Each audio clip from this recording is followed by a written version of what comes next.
Magandang araw mga kaibigan. Bigyan natin ng reaction, opinion itong post ng Philippine Star. Lacson, President Marcos won't be spared from flood control scandal proof.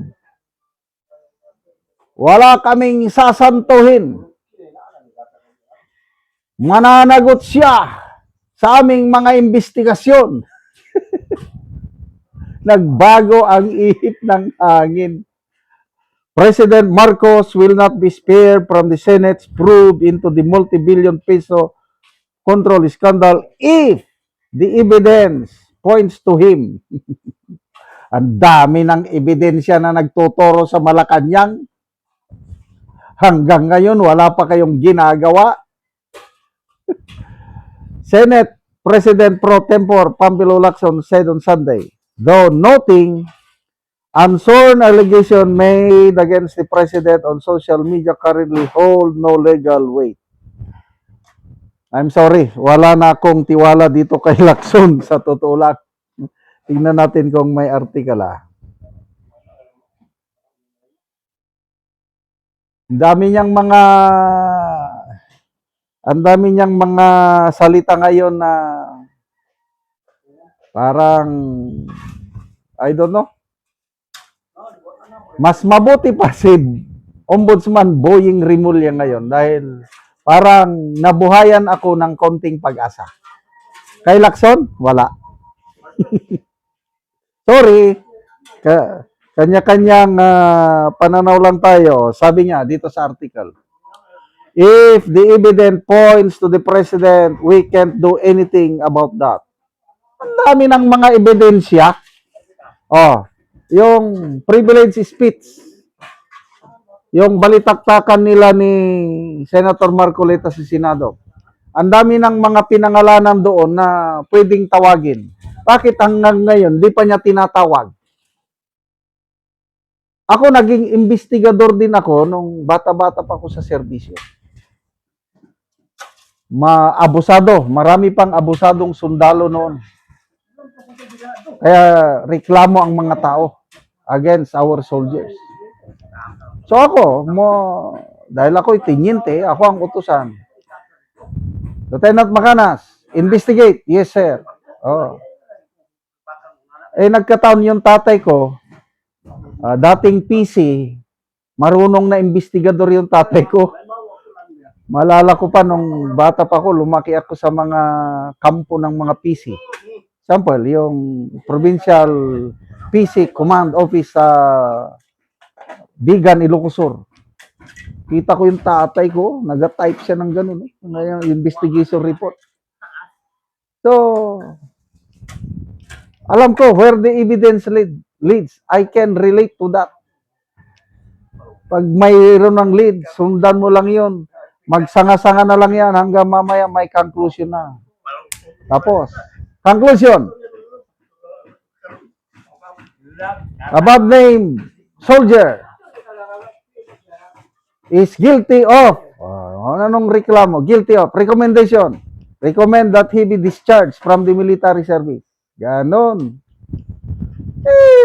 If the evidence, ang dami ng ebidensya, wala naman siyang ginagawa. Brave 18 Marines. Gutesa, Brave 18 Marines. Ginamit na ni Ombudsman Boying Rimulya yung pahayag ng Brave 18 at saka ni Gutesa. Kaya yon inaksyonan na ng mga korte.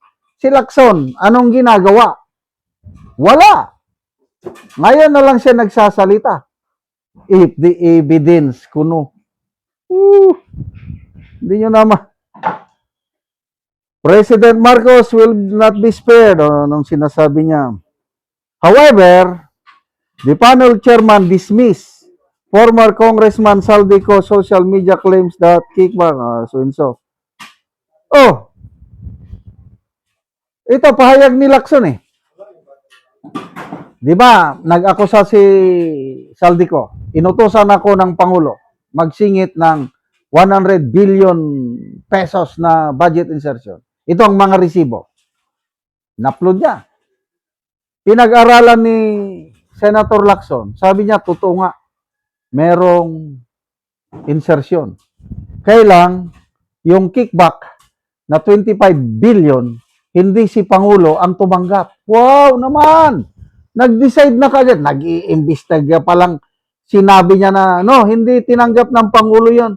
Kaya doon pa lang makikita mo na grabe talaga ang pagdepensa niya sa Pangulo. Oh, siya mismo nagsabi, ang tumanggap sa kickback ay si Pangandaman at saka si Yusek Bersamin.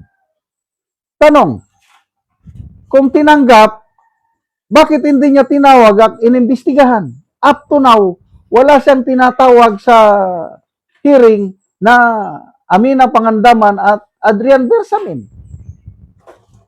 As simple as that. Kaya,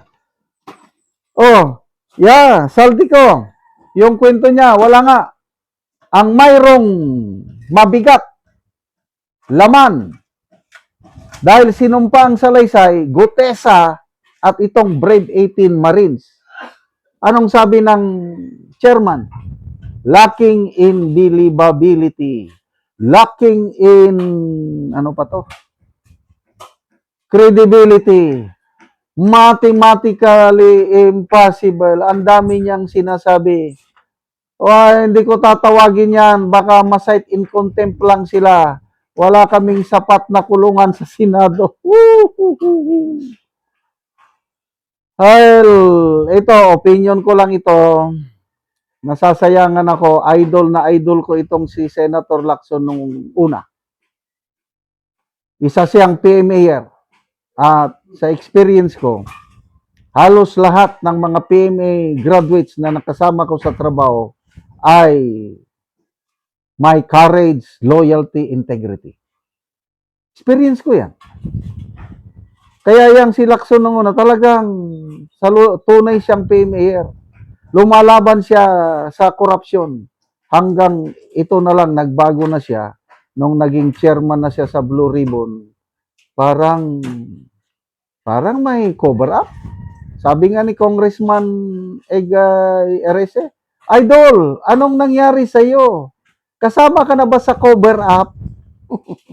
Tapos yan, if the evidence, huwag nyo na kaming lukuhin. Hindi naman kami utso-utso, taong bayan.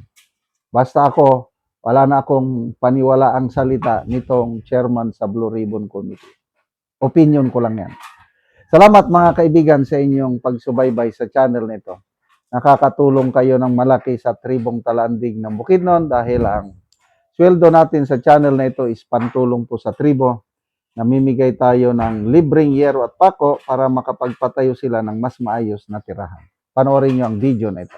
Karon mo na ni ang natagaan na mo gero si Angkol kuha na ni karon mag-atop na.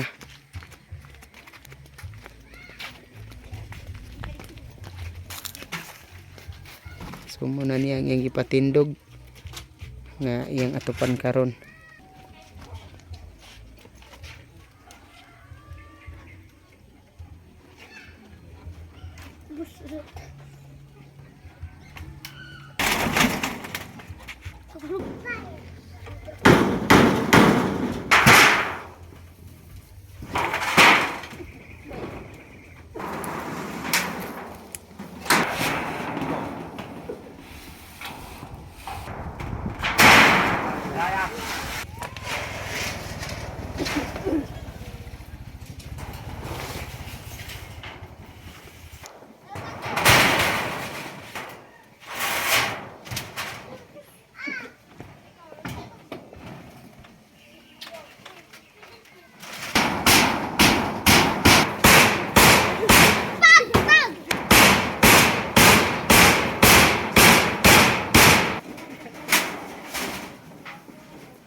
Karon naman nagyud si Angkol sa pag-atop sa iyang balay sa nahatag sa namo sa iyang yero.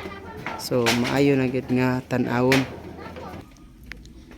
Unang-una, nagpasalamat ako sa Ginoo ug ikaduha sa nag-atag aning sin nga nagka-atop na gyud ko. Oo. Sulod sa pipila ka tuigan nga akong giantos ang akong balay nga kaulanan karon di na gyud ko maulanan. Salamat kay Col. Pasalamat ako sa Ginoo ug kaninyo sir ug ako manghinaot. Salamat kaayo.